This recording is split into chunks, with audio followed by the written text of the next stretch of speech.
You're watching Next Pitch, the student athlete playbook for parents raising tomorrow's athletes.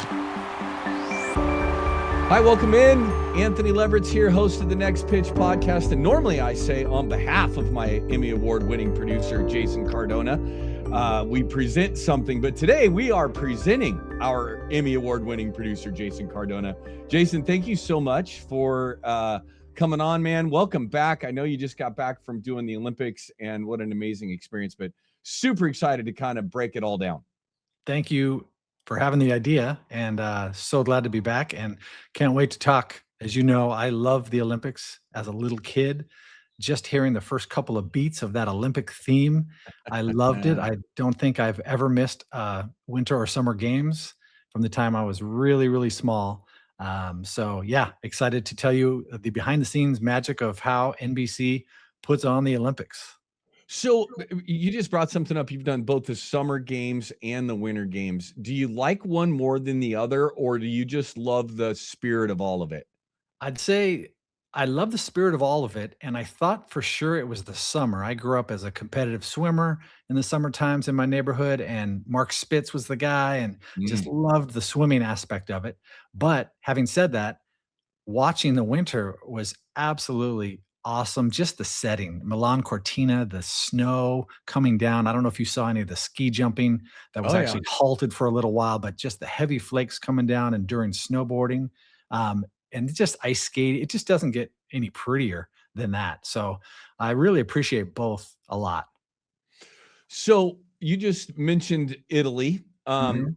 You weren't in Italy, right? I wasn't. So where were you? What is the setup, and how does that work? Kind of the setup of what how those are produced. And is everybody that's part of the production team remote, or are there some people that are on the ground at the actual site where the games are happening? So a lot of things since COVID was pushed forward to as a cost saving measure, things called REMIs, standing for like a remote operation, to where when I worked for Pac-12 Network, you and I both, I would not be at the games when you were calling them in Utah. I would be in San Francisco where the headquarters were. And the technology's gotten so good with zero delay, called latency in our business, where you wouldn't even know that I was not in a truck right outside the venue or inside the venue as we typically are. So what's happened with NBC is they have the state of the art facility. It's unbelievable that you could take a games from Paris, you could take them from Italy in the mountains, and it looks as if we're in a truck right next to the ski slope. And we're not. We're thousands of miles away, 6 hours away. It's crazy, but the fact that they pull it off and it's so seamless, and there are zero noticeable technical errors at all. A team of engineers who put that building together, so impressive. And this was really cool to be a part of, because it's what NBC called legendary February, because they had the Super Bowl. They had the NBA All-Star game because the NBA is back on NBC, which is very cool. Again, a nod to that theme music, John Tesh. And then the Olympics. So just extraordinary month that I was so honored to be a part of. And I was in Stamford, Connecticut, and that's where the offices are that do all of the Olympic games for, I don't know, at least the last 5, 6, 7, 8, 9 Olympics have been out of there.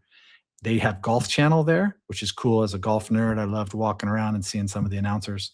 They do Notre Dame football games out of there, and Sunday night football games out of there, and EPL out of there. So massive facility. And to answer the question about numbers, 700 people were on the ground in Milan between the different sites. 1,700 people were in Stamford, Connecticut. I was one of those. And 700 at the Super Bowl and 500 in LA for the All-Star game of the NBA. That's amazing. Yeah, it really That's is. crazy. And what's cool is, yeah, go ahead. No, go ahead. What's cool is that it's really like the who's who's of the business, people that have done, oh, it's my 12th Olympics, and myself just being brand new to it because my schedule never really allowed for me to do a games, to break away from what I had going on until Paris happened in 24. It's just a little bit of like a high school reunion. You see people you've known for 20, 30 years and maybe haven't seen, and people who just, they throw a bunch of people in who really know what they're doing, give them their roles, and you have a couple days of setting it up, kind of wondering, what am I doing on day one? And day two, it gets a little more clear, a little more clear. And suddenly, ready or not, the games start day one and you're on it. And the crews just come together. And I had a fantastic crew. I was on what was called NBC Daytime 2. So pretty much anytime you turned on NBC for 17 straight days, I was involved in that production, which was really cool. Okay. Mike Tirico was one of our key Yeah, hosts. one of the guys. Yeah. So let's, before we get into the kind of that part of it. So how long are the days on the, because everybody, this is when I was coaching, I knew there was a lot of work that went into the behind the scenes of getting a game on television. I Yep. knew that kind of intellectually, I knew it, but I didn't really, and respect's not the right word, but I didn't really understand it. Sure. Then I started doing some TV and I was blown away. I think it was 14 people that were a part of a production to get a Pac-12 college basketball game on the air, right? Yeah. That was it's so one game. And so for your group, where do you all stay? Like, what's the day? Do you all work different shifts? Is everybody on at the same time? Is it just a big party out there? Like, what I know you're not just partying, but Yep. what is what is kind of the setup behind the scenes like of day to day within that? So Not the work part, but Yep. outside of the work part. Yep. The major breakdown, there's USA Network, USA 1 and 2. So those would be, 1 would be on the early shift, 2 would be on the later shift. NBC, daytime 1, and I was daytime 2. And then there would be late night, which is the prime time. And then we have a whole new thing that started, I think, in Paris, very similar to Gold. It's called the Gold Zone, very similar to Red Zone concept, where they're just showing things that are meddling, all the best moments. So those are the basic of what is on. There's a lot of streaming going on too, everything available. If you're really into curling, you could watch 12 hours of curling on Peacock, uninterrupted.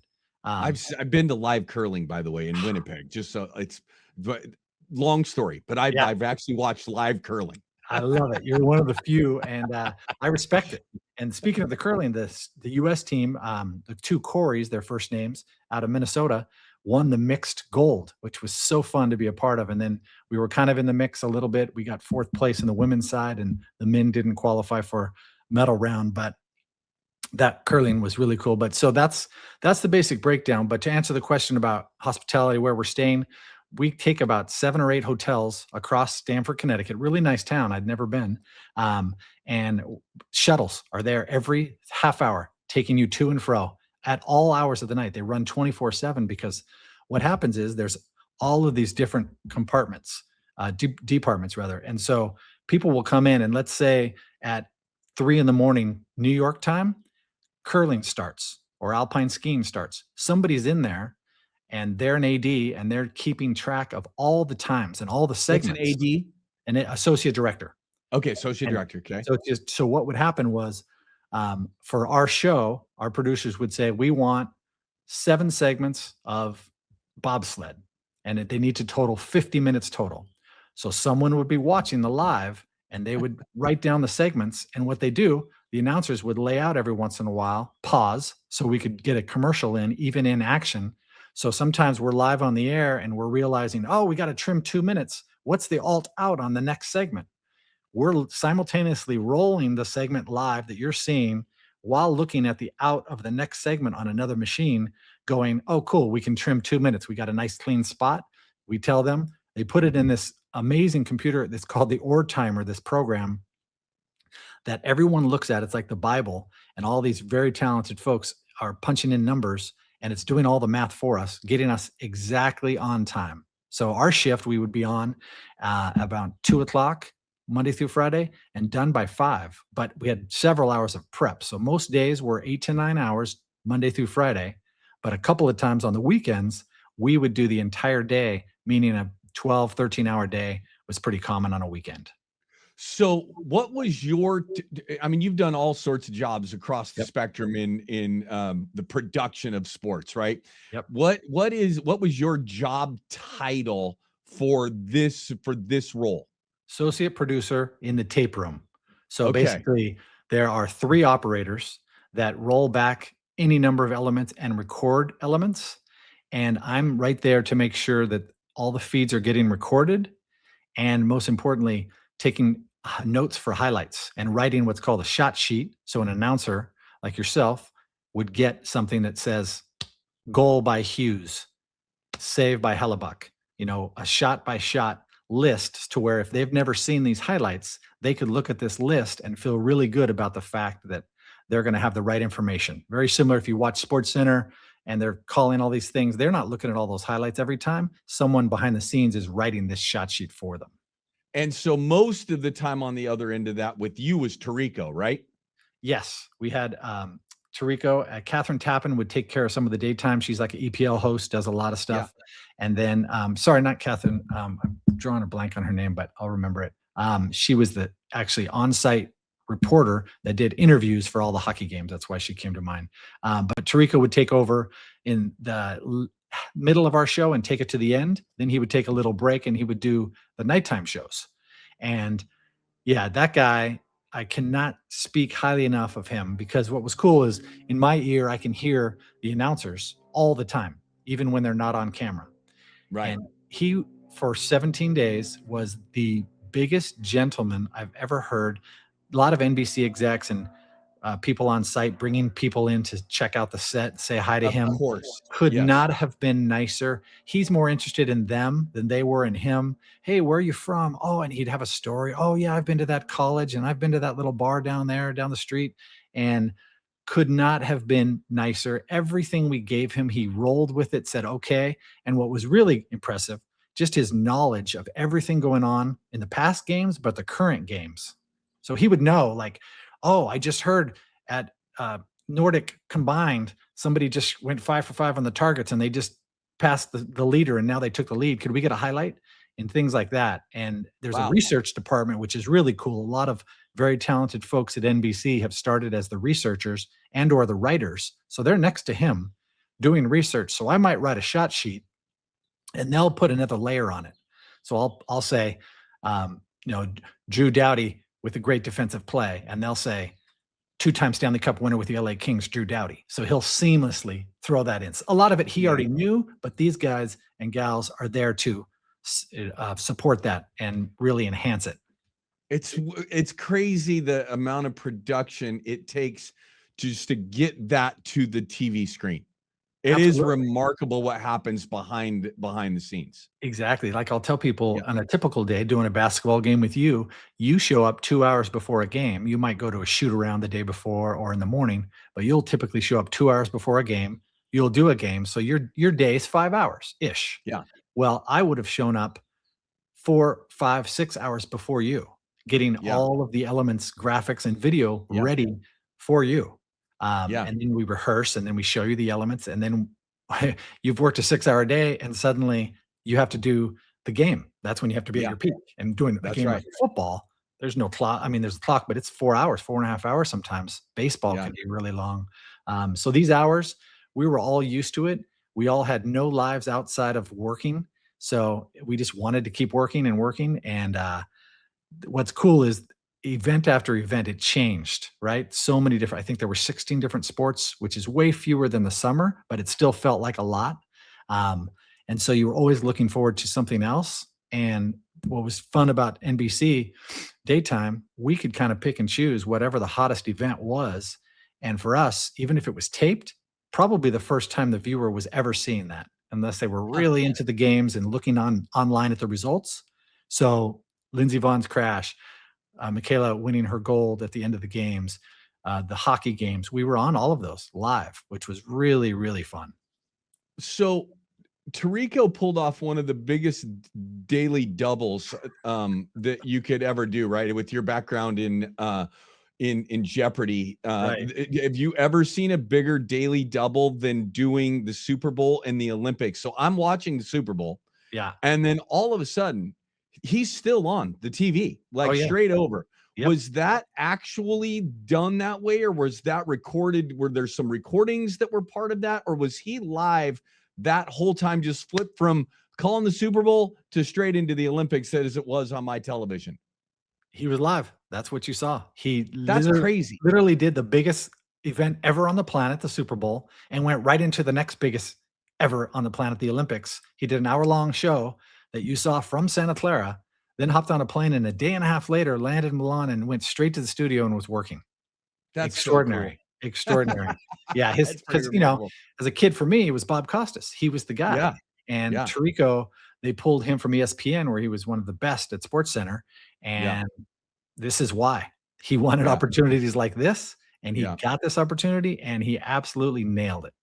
Well, and it's so cool to hear that he's a great dude, right? Like there's just Yes, you get to that point in the sports world, in any business, right? Like you get to choose how you're going to treat people. And it's awesome to hear guys like that have maintained being decent human beings, haven't turned into, something that they weren't along the way.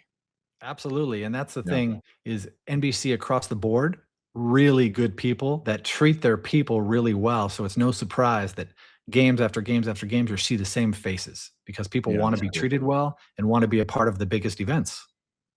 Do you ever pinch yourself when you're in the middle of that deal, right? Or is it I'll never forget when I got the head coaching job at the University of Utah, and I was walking down, and it wasn't the first day.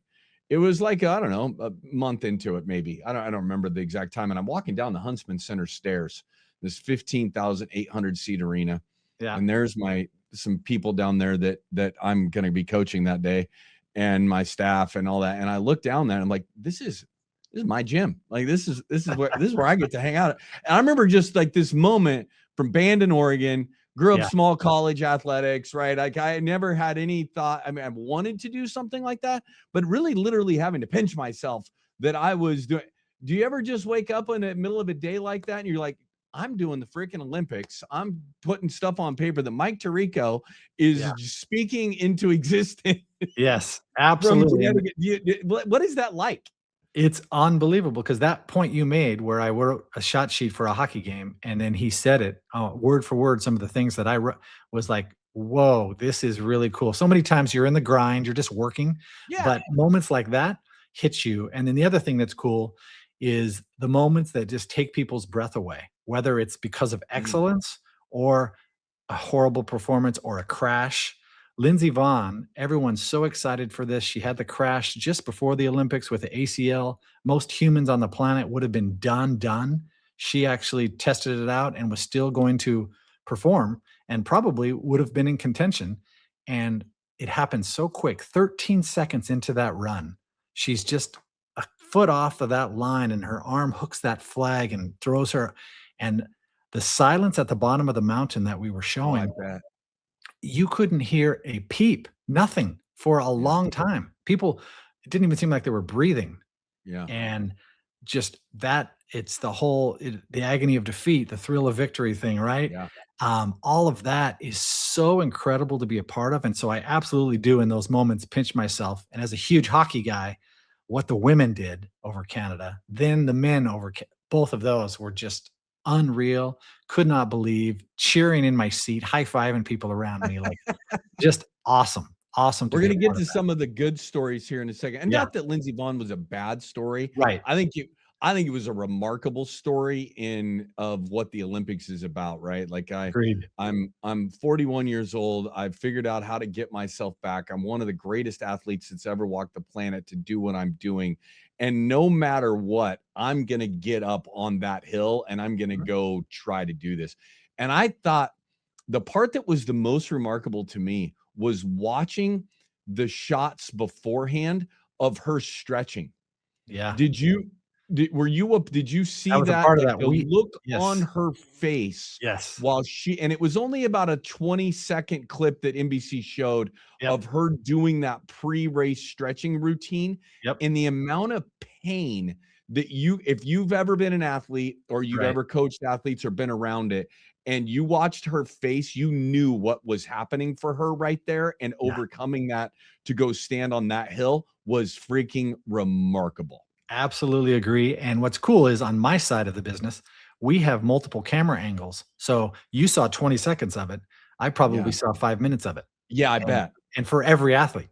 And so sometimes what would happen on NBC, we would get our format and they would say, "Oh, let's get a shot of Lindsay pre-race." And so we would be watching this the entire time and clip off the best 20 seconds, that's what you see at home. That's what we sell. Hey, we got a Lindsay shot stretching. She looks great. She's in pain.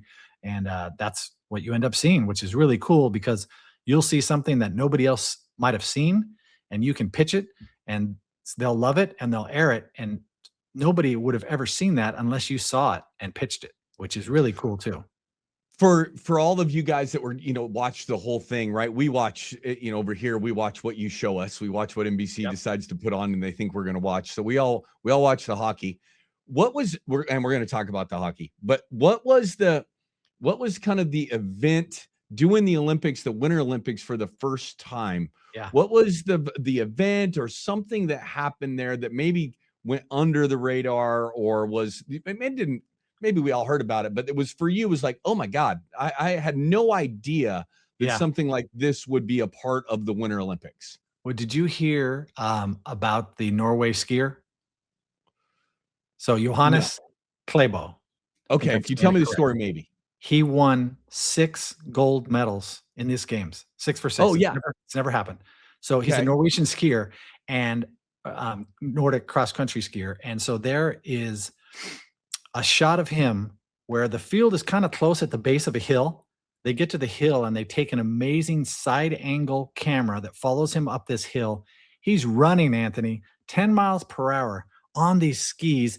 And the field is just, he's lapping them. It's intense. And the guy finishes and he collapses because he's putting everything into this. And it's just unreal. So a guy like that who Eric Heiden in, I think it was 1980, won 5 skating medals. Yeah. That was the mark, the benchmark, 5, 5, 5. He always had it. And this guy got 6 and also became, joining Michael Phelps, the only person to ever win 10 plus gold medals in any Olympic competitions overall for their career. He got to 11. Yeah. And he'll probably be back in 4 years. Like he looks incredibly fit and young and looks like a model. It's not really fair. He's probably a big star in Norway, I'm sure. He's probably like the king. But an event like that was cool. And another one that is what's cool about the Olympics, they'll introduce new sports to the Olympics, like snowboarding has become. But this one was called Skimo, ski mountaineering. Skimo was the abbreviation for it. I don't know if you saw that. I did not. Came from like Swedish people who traversed their terrain on skis, but would take the skis off and have boots that were soft enough where they could run upstairs or run up hills or climb mountains and then ski back down. So, and we turned it into a sport. It turned it into a sport. And it was really cool to see because they're skiing uphill, just like the Nordic guys, but then they take the skis off and suddenly are running up flights of stairs and putting the skis back on and skiing again. It was just unlike anything I'd ever seen. And you could see where the practical implications of that, people getting around certain terrain, but to make it a sport, I mean, for cardiovascular, unbelievable. I can't imagine the shape they're in, doing all of that with the elevation as well. So that was a really cool one to see. And then the others, I mean, we can walk through what the biggest events that you. Yeah, I want to get to that in a minute. Yep. One of the things I know that happens for you guys is that you develop a relationship with these athletes, right? They don't know you, but you get to know them, right? Because of all the research that you're doing, the amount you're watching them, like you feel like you know these people and you've probably not met them. Yep. What was the most besides the Lindsey Vonn thing? What was the most devastating for the whole crew, right? There's 1,700 of you guys there. Yes. And something happened that was like, oh my God, did you see that? So disappointing, so sad. This sucks. What was that moment for the whole group? Easy answer. And I'm sure you were either watching or knew about it. Ilya Milan. Milan, and he is coming into this thing. He'd won 16 straight competitions. Insane. It's only 21. Like, doing it perfectly. His nickname is the Quad God, for heaven's sake. No one else is even doing a quad, and I think it was the World Championships. He did 7 in one competition. Probably unnecessary, but he's beating people by 30 or 40 points. So he goes out, and they do a new thing called a team competition. He's a part of that. He comes out a little shaky in the team competition, his first skate. The short program, they call it. Then the long program, he didn't even have to commit. It's almost like a Davis Cup in tennis where you don't always have to have the same people commit, or in swimming, a lot of people will be a part of the qualifying relays and not a part of the finals, but they still get the medals. He decided, because he was a little shaky in that short program, he got beaten by somebody. So he was second place. He did the long program, and he did it really well. He did his patented backflip that Scott Hamilton back in '84 when he won. It was the only guy doing that. So he did that and doesn't even score points, I found out, which is mind boggling. He just does it for fun. It's crazy. And so he did that long program and then helped the US secure a gold. So he already has that gold, hopefully got the nerves out of the way. Then comes, and it's one of the marquee events. It's like swimming or track and field Oh, in the yeah. summer. Everyone talks about it on the Yeah. women's side, men's side. He gets to the short program, not perfect, but he's in first place. So now, and again, Scott Hamilton is a guest with Tirico. He was amazing the whole time. And he would come on and say, you know what? It's not a matter of if he wins. It's a matter of how much does he win by? 20, 30, 40 points? All he has to do, this is his moment. Just execute and it's his. So he gets out there for the long program.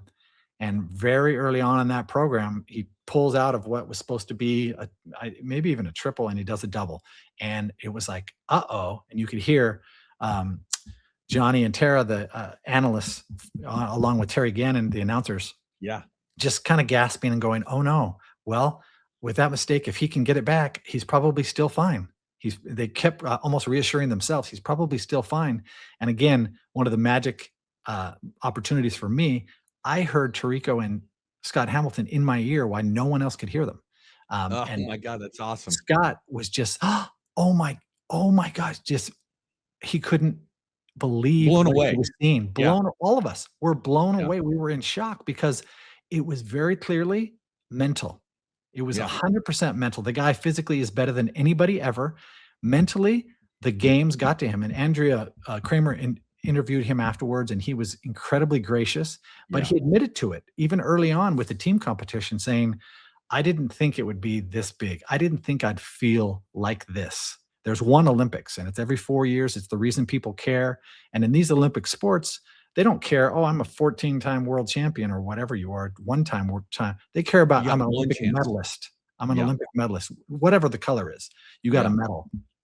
So he goes to that short program, absolutely terrible, unbelievably bad. And I think he ended up finishing in 8th place, which was just unbelievable that he's not on the podium, but 8th place. That's how bad he was. And the saddest part to me, they go down and they sit down in that kiss and cry where they get the scores. It's called the kiss and Yeah. cry. Yeah. And he sits down, and they had what's called a hot mic where you can hear what he's saying. And the first thing he said was, if they had only sent me to Beijing, I would have never skated like this. Meaning 4 years prior, as a 17-year-old, he was on the cusp of making that team. They passed, meaning this was his first games.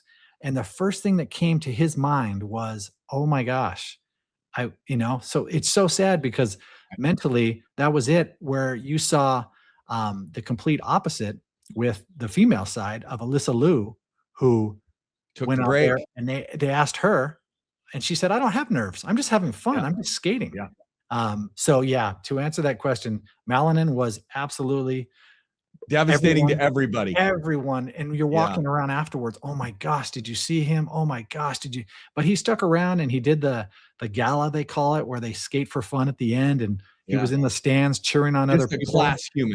class human. So I really hope, even though all the young kids and 12-year-olds were watching him, and I don't think he's going to be the quad god in 4 years. I think there's going to be a lot of other people doing quads, but I really, really hope that he can find redemption, and I'm sure he'll kill it for 4 years leading up to the That'll next be your game. next big story in the Exactly. 2030 Olympics. But the thing is, when you go into it as NBC, we have the marquee names. We had Lindsey Vonn on all the posters.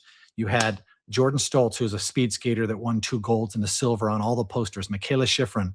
And so if those performers don't perform, it looks bad. And then we have our animations that we run all the time, and Malinen's at the front of everything because he's the quad god. I mean, you're named the quad god, you're expected to get it. And I had a really cool moment near the end of the games. Michaela Schifrin had a disappointment where she was in a teammate situation with Breezy Johnson, who won the event where Lindsay fell, Alpine Women's, which is one of the marquee events. She got the gold. Incredible story. Gets engaged from her boyfriend later on in the games. But Michaela went last as the top scorers people go last. They reversed the order and she finished like 13th. And so they didn't get a medal. She was apologizing. And even though Michaela is not a failure, even if she didn't get a medal, because she's already got one, 8 years ago, she got a gold, and I think she had another silver, but she had one last race to go and she nailed it. And so I saw it on the shuttle coming live on my phone on Peacock because I'm that Oh, much that's of a cool. I wanted to watch it. And so I see it, and about a minute later, I'm getting coffee, and we have a nice commissary there, a coffee barista, and I'm next to Molly Solomon, who's the president of NBC Sports, and she's watching on her phone, obviously a minute or two delayed from what I had just seen. And she's like, yes, cheering out loud, which is so cool to see someone in her role cheer out loud. And then I say, look at her reaction. She was so relieved. And she's like, oh my, she looks at me and says, I'm so relieved for us. Like, because again, one of those marquee athletes, which was Yeah. just a cool inside moment that at the very top, that's why it's so good, because there's passion from the top to the bottom. Everyone involved in the Olympic movement, the Olympic productions, every single person is vested Yeah, and it's they cool. care. And she's so hands-on and just around the games. You see her every day through the building, all over the place. And it's really special to see. So, biggest moments Yep. for you, right? And not just you. I know it's you too, but I know I just can imagine what the production room looks like when the Olympic women's hockey team wins gold, and then when the Yeah. men's team wins. What was that like behind the scenes? Is it just joy and celebration with all of you in the production room, or what was that like being on that end of it? A lot of joy and celebration for sure, but nervousness, right? You get to Yeah. overtime, and as the NHL does, you go 3-on-3 versus 5-on-5. By the way, sign me up for 3-on-3 hockey to Right. watch that. Right. Like, it's remarkable. Like, those dudes are great athletes on the men's. They're both great athletes, but just watching the men's 3-on-3, Yeah. the space that they have to show off that athleticism when Correct. there's only 3 of them on each side, it's crazy how Correct. good those guys are. I agree. And there's a knock on it from some coaches, like, Canada's coach saying, "Oh, that's why we don't do it in the Stanley Cups. It's not." But if they had won the gold medal, he wouldn't have been bitter. He would have been very happy. He wouldn't have said a word about 3-on-3. No. It might be made for TV to make it shorter, because sometimes in the NHL they've gone to 4 or 5 20-minute overtimes to finish Sure. this thing. We can't really do that in the Olympic format. But the women's game, just there was so much buildup. I think it's the last 20, or the only ever 25 world championship / Olympics. It's been US or Canada winning the gold or the championship every single time, every Olympics since they were introduced in 98. So to see us finally get to the final, Canada, US, so many nerves, and we're down. We're being pretty much outplayed. We can't score. 2 minutes left, and then the captain takes a pass from the top and deflects it in, Hillary Knight, and we tie it with just under 2 minutes left, which was insane, because without those 2 minutes, we lose. We're silver, and it's not as if I won the silver. No, you lost the gold. That's how they That's feel, right. especially That's against right. their At bitter, that point in time, that's right. against their Maybe bitter. 40 years later, you're showing Right. off your silver medal, but Right. it's gonna take a while. Exactly right. So, and they don't like each other. There's no love lost on the men's or the women's side, and particularly the women's side, because they are so dominant, and it's either US or Canada. So for them to get to overtime was incredibly thrilling, but we have to get our stuff together, show the replays, and realize, okay, overtime, here we go. And then in Yeah. overtime, like you said, the 3-on-3 fun format, wide open ice, anything can happen. And Yeah. the US has the puck behind their own net, and incredible 2-line outlet pass. And then Geller, the scorer, just undressed that defender and buries it. And we just went crazy. So fun to see all of those celebration shots. And I want to make one point for anybody listening, because I did watch. They need a camera in the production room Exactly. to watch you guys celebrating while it's going on. Exactly. It's one of my favorite things Yeah. for my teams over the years, when you make a game-winning shot. The Yep. best part of that isn't watching what happens on the court. It's taking the camera angle and watching your bench. So Agreed. all of the staff members, all the trainers, the strength and conditioning coach, everybody behind the Yep. scenes, the reaction behind that and watching each person, it's a tradition that we did in film watching. I'd love to see the production room of Yeah. how excited you guys were when that happened. Absolutely. That is a great point. And AJ, who called the women's game, they had a camera on her. And during the tying goal and the winning goal, she reacted and they showed some of that, which was really cool. Yeah. And so that game was just an unbelievable thrill. But I want to make one point. I was watching Barstool Sports the next day and they were kind of ripping, NBC's coverage. Like when they scored the goals on the men and women's side, the cameraman like pushed into the fans and stayed on there. I want to see the reaction. We take what's called the Olympic feed, OBS feed. They're done by people who are on site.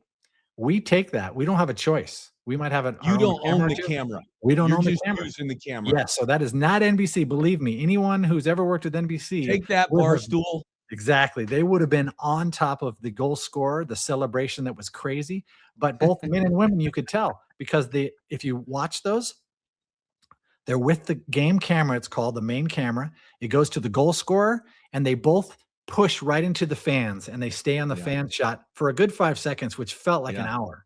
Yeah. Anyway, that's a small TV production note. Yeah.